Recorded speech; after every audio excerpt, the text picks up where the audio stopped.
All right, guys, this is going to be my reading for the water signs, Cancer, Scorpio, as well as Pisces. All right, let's get a good shuffle here. You're my last group. All right, and just to mention, today the moon is in Pisces. All right, in the water elements, we have Saturn and Neptune in Pisces, and we're going to have the moon conjunct Neptune today, which is very significant to experiencing a hyper awareness of the dreams coming through.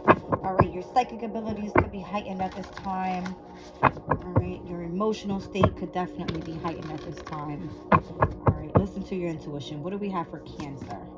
All right, so first breath, the beginner's mind. All right, number 21 could be very significant. Okay, here we have for Scorpio, Sky Dancers. They're asking you to surrender. All right, and then for Pisces, where are you? There we go. All right, so Perfect Storm, the courage to step into life. All right, down at the bottom of the deck, Lost in Space, needing direction. All right, so maybe my water signs are needing direction at this time. Let's see what's going on with the collective of the water signs. All right, so Cancer, first breath, beginner's mind. All right, there's something that you are trying to start here. All right, beginner's mind always reminds me of the birth of something new. All right, and that is definitely the divine feminine's energy. It is of creativity, of birth, of intimacy, that type of thing. All right, so 10th house energy is here. Something pertaining to your career could be very significant. All right, your public life could be seen at this time. All right, fixed energy is here.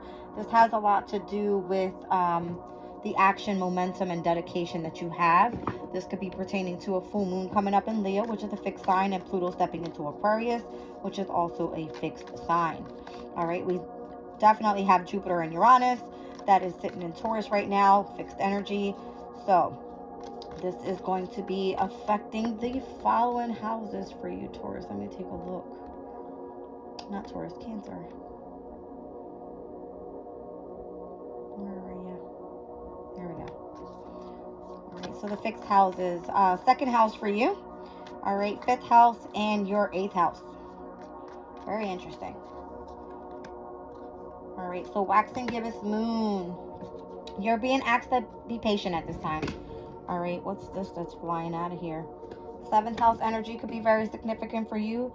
There we have Capricorn's energy, and we have partnerships pertaining to all personal planets being in that house pertaining to your relationships at this time. All right, Sirius is in your sixth house. Self-care, very significant. You focusing in on your health.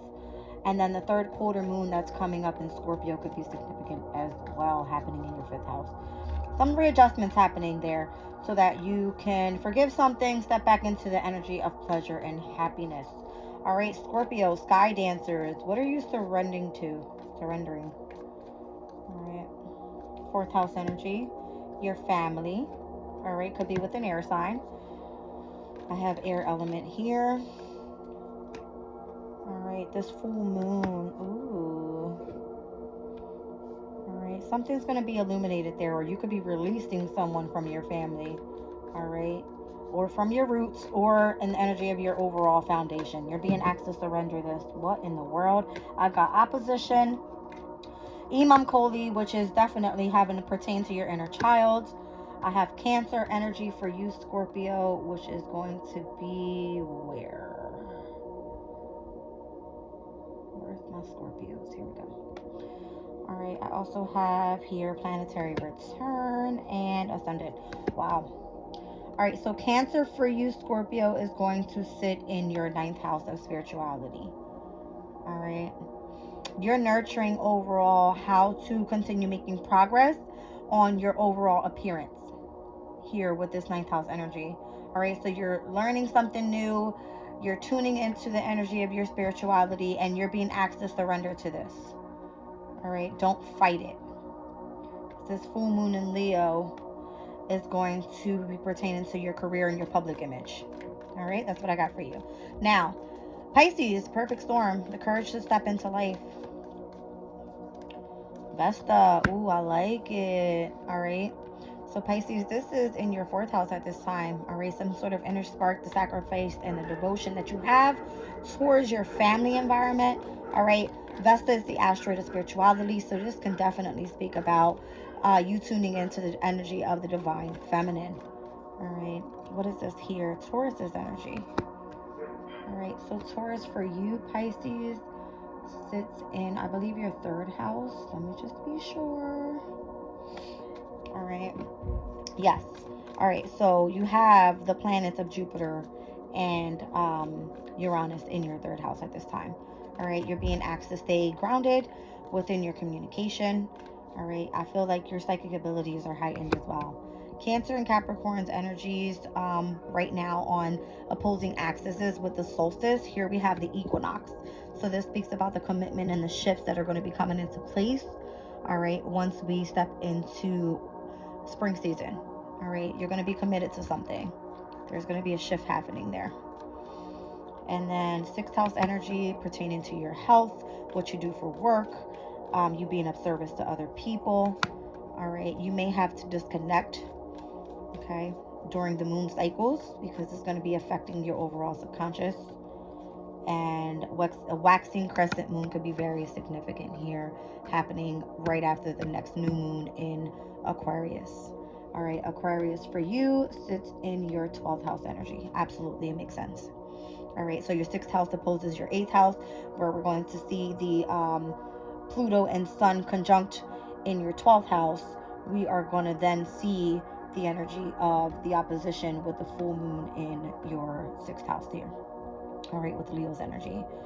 Now, the cusp could be very significant overall for the collective, as well as the 2nd house. All right, so 1st and 2nd house being very significant here. Very, very significant. Now, I'm going to pull some tarot over top of this. Let's see what we have for our Cancers.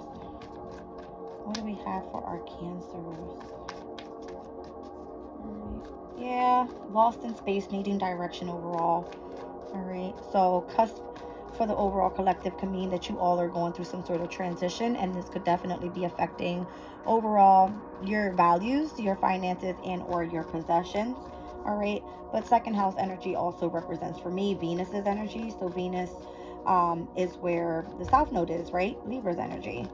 So wherever that sits for you guys in these houses could be pertaining to some sort of karma there. All right, so 10 of Cups here. I see Cancer, you're going after your happiness. All right, that's what you're going after. You want to forgive. You want to focus on partnership. You want a beginning mind when it comes to your happily ever after and whatever that looks like for you. All right, yeah, because you've experienced some sort of heartbreak. You have the 3 of Swords there. You want to be devoted to something, but you don't want it to cause you heartbreak. All right, now, Scorpio, what are you surrendering to here when it comes to your family environment? We got 4th house and Imam Koli here. Could involve an Aquarius. All right. Could involve this full moon in Leo. And this is going to be pertaining to your 4th and 10th houses. Obviously, Imam Koli is here. All right. And then also your ascendant could be very significant. So all astrological axis for you. You need to surrender to what's happening here. All right. Page of Pentacles. Be open to learning new things here. Learning new skills. All right. You're going to be very successful here with the Chariot, Cancer's energy. All right. And you possibly may even get married. All right. And I feel like it has a lot to do with the marriage to spirituality. Not kidding. All right. This marriage here represents Cancer's energy, the Chariot and the Queen of Cups. And it sits in your 9th house. The 4 of Wands is what just came out for you.